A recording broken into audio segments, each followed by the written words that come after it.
जगप्रसिद्ध hair designer Javed Habib यांच्या हस्ते सोलापूर जिल्हा शिवसेना प्रमुख अमोल बापू शिंदे यांच्या हस्ते हबीब हेअर कटिंग सलूनचं उद्घाटन करण्यात आलं। या कार्यक्रमास प्रमुख उपस्थित म्हणून जावेद हबीब, ॲडव्होकेट शशिकांत कुलकर्णी यांची प्रमुख उपस्थिती होती।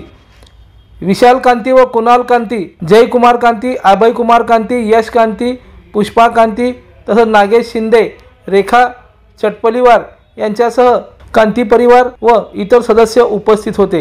यावेळी बोलताना अमोल बापू शिंदे यांनी आपलं मनोगत व्यक्त केलं। विशाल कांती यांच्या कार्याचं कौतुक करत त्यांना पुढील कार्यासाठी शुभेच्छा दिल्या। विशालच्या हातामध्ये कला आहे आणि कला असल्यामुळं विशालचं खऱ्या अर्थानं हे तिसरं दुकानाचं ओपनिंग होत आहे। तुम्ही सांगितलं आता बरेच लोकांचे बरेचसे दुकान आहेत, पण एक दुकानाचे दोन दुकानं करणं एवढं सोपं नाही आहे। ते सगळं त्याच्या कष्टाच्या जीवावरती हे सगळं शक्य झालेलं आहे। विशाल ज्या पद्धतीनं क्लायंटशी संभाषण करतो, क्लायंटला समाधानी करतो आणि खऱ्या अर्थानं ही त्याची खासियत आहे। मी विशालला जेव्हा दुसऱ्याच्या दुकानात काम करत असताना त्याची माझी भेट झालेली आहे आणि त्यावेळेस मी त्या पूर्वीच्या मालकाकडेच बसायचो।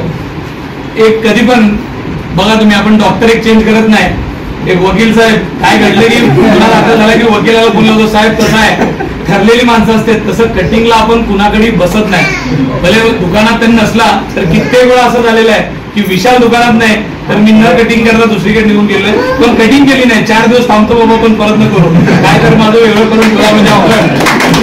आणि असं सहजगड विशालकडे बसण्याचा योग आला आणि तेव्हा लक्षात आलं की विशालच्या हातामध्ये कला आहे। कटिंग मी बरेचदा सांगत असतो, नाभिक समाजाचे माझे खूप संबंध आहेत।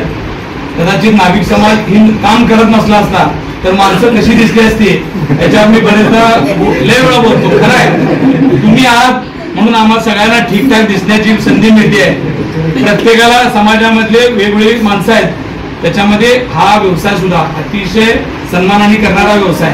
पूर्वी एक काळ होता नाभिक समाजाचीच माणसं हा व्यवसाय करायची, पण आज तुम्ही बघितलं असेल गुजर असतील, जैन असतील, वेगवेगळ्या उच्चभ्रू समाजातली मंडळी सुद्धा या व्यवसायामध्ये उतरत आहे।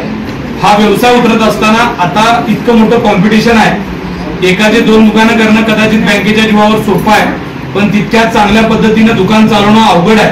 कारण दुकानात तुम्ही अवेलेबल नसाल। मी विशालच्या हाताला त्याच्यामुळे सापडलो की मी ज्यांच्याकडे जायचो ते दुकानातच नसायचे मालक, आणि मालक नसल्यामुळे मी एक दिवशी बसलो याच्यापाशी। तसं विशाल, तू जेव्हा जे तुझे क्लायंट आहेत, दुकान वाढवण्यापेक्षा आपण सर्व्हिस रिलेटेड व्यवसाय आहे तुमचा व्यवसाय हा शोरूम दुकानात घातला असं नाही आहे। तुम्हाला सर्व्हिस द्यायला स्वतः थांबावं लागत असेल, वहिनी त्यांच्या दुकानात थांबतात, तसं तू जे काही इथले लोक आहेत ते तुम्ही स्वतः थांबलं पाहिजे। त्याच्यामुळं अजून मी हेच सांगतो की अजून 2-3 दुकान करण्यापेक्षा हे 2-3 दुकानं अतिशय चांगल्या पद्धतीने आपण चालवली पाहिजेत। हा खूप महत्वाचा विषय, कारण बरोबर काका, आणि तुमचा अनुभव आहे, तर तुम्ही हे सगळं चालवाल। मी असेल, वकील साहेब असेल, आम्हाला तुम्ही एवढा मान सन्मान देता, खरंच आम्ही पण धन्य समजतो। आम्ही काही न करता बँकेचं लोन तुमच्यावर आहे, उद्घाटन आम्ही करत असतो, बरोबर आहे का? पण आपण हे केलेलं लोन लवकरात लवकर फिटणार आहे आणि या सगळ्या गोष्टीत आम्ही सगळ्या गोष्टीने सदैव तुमच्या सोबत आहे। एक क्लायंट म्हणून सोबत आहे, एक मित्र म्हणून सोबत आहे। आज क्रांती परिवारात वकील साहेब असतील, मी असेल, आणि मला वाटतं तुमच्या लग्न समारंभ असू दे किंवा घरातला कुठलाही कार्यक्रम असू दे, तुम्ही आम्हाला घेतल्याशिवाय कळत नाही। हाच आमच्यासाठी खूप आनंदाचा क्षण आहे। तुम्हाला खूप खूप शुभेच्छा देतो। तुमच्याबरोबर असलेलं जे काही कर्मचारी स्टॉफ आहे हे सुद्धा खूप महत्वाचं काम आहे। त्यांना सुद्धा सांभाळणं, त्यांना सुद्धा सन्मानानं आपण सगळ्यामध्ये सामावून घेणं हे सुद्धा खूप कौतुकाची गोष्ट आहे आणि हे टीमवर्कचं काम आहे।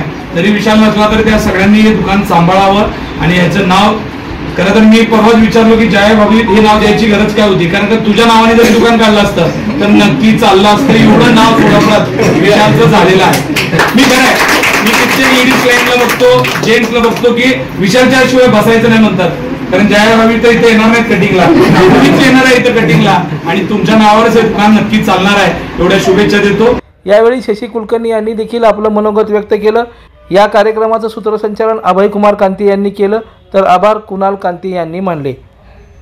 लोकदर्शन मराठी चॅनलला सबस्क्राइब करा, बेल बटनला क्लिक करा व लाईक करायला